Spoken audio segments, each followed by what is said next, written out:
Across the Fence, we're on the trail of a beloved but mysterious animal, the catamount. We'll learn about the history of these ferocious felines in the Green Mountains and ask a simple question: are there catamounts in Vermont? Good afternoon and thanks for joining us. I'm Judy Simpson. Catamounts are everywhere in Vermont, on license plates, in the names of businesses, and some of you may even live on Catamount Lane or work at Catamount Park. Vermonters love the catamount, but that's not always been the case. Catamounts haven't lived in Vermont for nearly 140 years, and recently federal authorities have designated these animals as extinct. But Vermonters keep seeing big cats. In fact, the Vermont Fish and Wildlife Department receives and investigates sightings from all over Vermont every year. So, are catamounts here or not?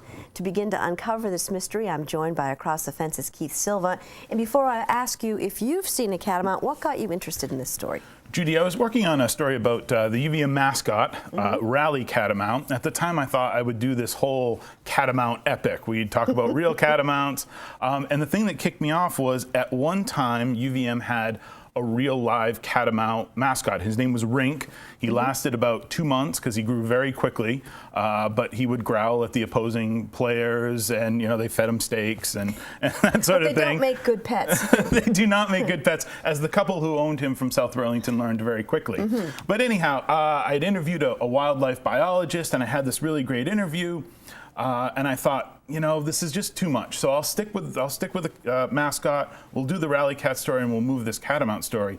So I started talking to people if they had seen the catamount, and I have to tell you, if it's 1 degree of separation. Yeah. If you haven't seen one, then your brother has, your sister, your cousin, your uncle, so-and-so. Well, just before I came in here, I was talking to one of the photographers, and he said, "Oh, my parents saw one on Jay Peak." Of course. Yes. Yep. Of course they did. So one of the things that I learned was that it was going to be hard to do this story without any video. Exactly. But I caught a break when I talked to Mike Kessler, who you know from the show. Great guy. Yeah, wildlife tracker, favorite of the program. Mike had a really personal story that he hadn't really shared with a lot of people yet. So I emailed him, and he said, yeah, I'll share it with ATF. And in one way or another, every catamount story is a personal story, and Mike's was no different. But before I could track that down, I had to figure out first what to even call these animals.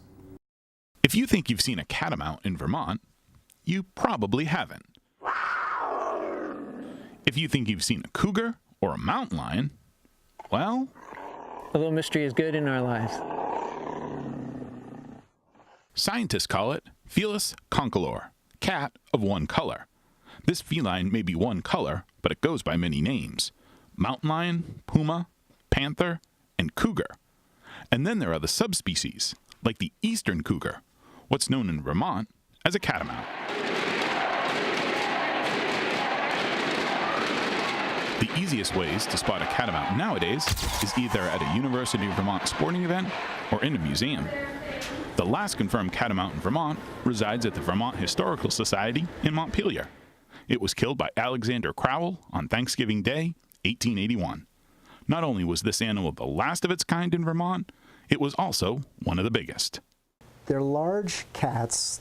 Jed Murdoch is a wildlife biologist and a professor in the Rubenstein School of Environment and Natural Resources at UVM. The largest catamount or cougar killed on record here in Vermont was 182.5 pounds. It was, in fact, the last one on record killed in Vermont in 1881 in, I think it was Barnard, Vermont. So a pretty good sized cat. I think from nose to tip of tail was about 7 feet. This is a large carnivore, and they're very secretive, and they tend to be more solitary, unlike coyotes or wolves or some of the other carnivores found here in North America. In January 2018, the U.S. Fish and Wildlife Service changed the status of the eastern cougar, or catamount, from endangered to extinct. The statement reads in part, "The best available scientific and commercial information shows no evidence of the existence of either a reproducing population or any individuals." So if you're interested in getting some experience with endangered species, just want to get out. As a teacher and scientist, Murdoch is often asked if there's still a chance catamounts could be roaming Vermont's wild places. I guess if you think of it from like an evidence-based point of view, it's hard to really make that argument. Yes, there are lots of sightings that come through, and the Vermont Fish and Wildlife Department does a great job at investigating, I think, all of those sightings. But there really isn't a lot of hard evidence, and given the fact that we've got lots of roads that crisscross through Vermont, we've got people out in the wilderness, especially during deer hunting times. We've got lots of trail cams out, lots of ways of monitoring the environment remotely. It would be surprising if they were here and we didn't detect them. Now, I have to say that as soon as I make the statement that the catamounts are not here, one will pop up tomorrow, you know, in the news. There's always a chance. There's some uncertainty. This is a needle within a needle within a needle in a big haystack. Mike Kessler is an expert tracker and longtime instructor at UVM. Following him through the woods is an education. Ooh, I see it. Look at this right here. You can see there's a nice large heel pad print here. One of the best locations Kessler's found for tracking in Vermont is the Jericho Research Forest. Running through the 485 acres that encompass this property is the Millbrook watershed, which, according to Kessler, federal biologists consider the highest value wildlife corridor in the Northeast. Kessler's tracked all kinds of animals through these woods, including large cats. Now I have to turn and slink this way. And I'm thinking, because when toes are poked through, they have definition that's clear like that. That's usually an indication there's more time standing in this track. That's a cougar track, is what you're telling me. Yeah, that has no nails anywhere in there. Not a dog, not a bear. Now, a huge dog is not going to move this stealthy. The nails are going to be out. And so it's a preponderance of evidence. It's circumstantial, but we just keep building the case until we find one that's absolutely conclusive.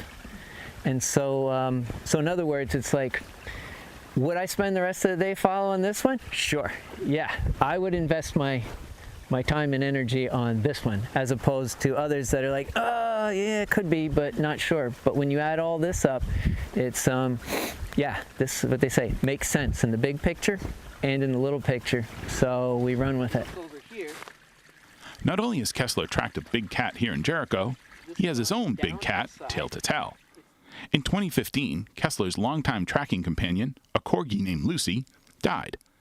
Kessler figures he and Lucy took over 10,000 walks together, many of them in this area, which is why he chose to bury Lucy in the Jericho Research Forest. 7 months after Lucy's death, Kessler says he got an urge to visit her grave. The night before, she'd been dug up. I found her there cached under debris, something that had a 4-foot-long reach. She was down over 2.5 feet under a layer of clay, so there was plenty good tracks there with clay. There was an animal whose rear feet were 6 feet behind the hole. Dug her up, left her there, and there were just mountain lion tracks all over there. As Kessler further investigated the site, he confirmed what he suspected. It wasn't a bear or a bobcat that had dug up Lucy. It was a cat, a big one. Physics gets involved too, not just in making the tracks, which is so you have a force through a form. You need pounds per square inch and you need compaction on the soil. But in digging up a grave, the amount of force that had to be generated, aside from the prints that it left in the clay there, but just the force alone, to dig through clay down over 2 feet, there has to be equal and opposite force in the rear feet anchoring it. So you could see in there how hard that cat was digging and how far that dirt was spread, including Lucy's hair a little bit when it got to it. So those rear feet were anchored for a while there.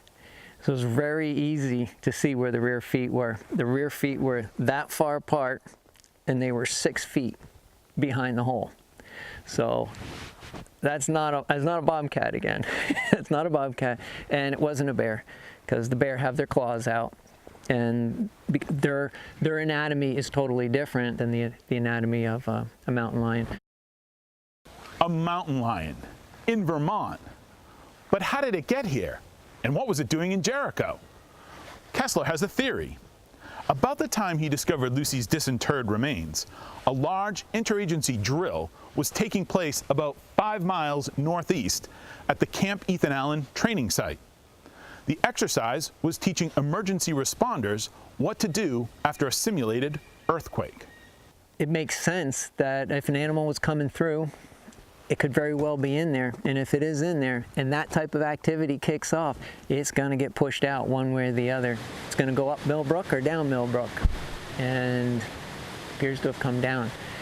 And on its way down, it would have ended up in the corridor where I buried Lucy. And so from a practical point of view, it's, yeah, you put it all together, it's like, I guess you could call it a perfect tracking storm.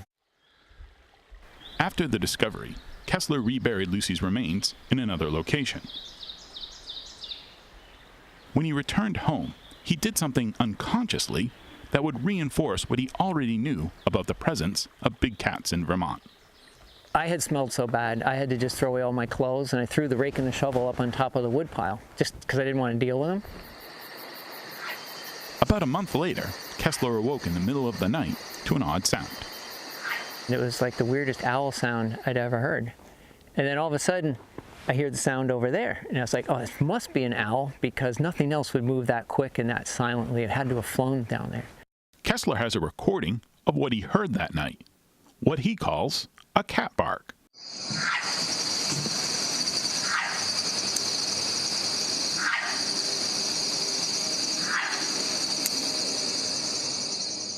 But that wasn't all he heard.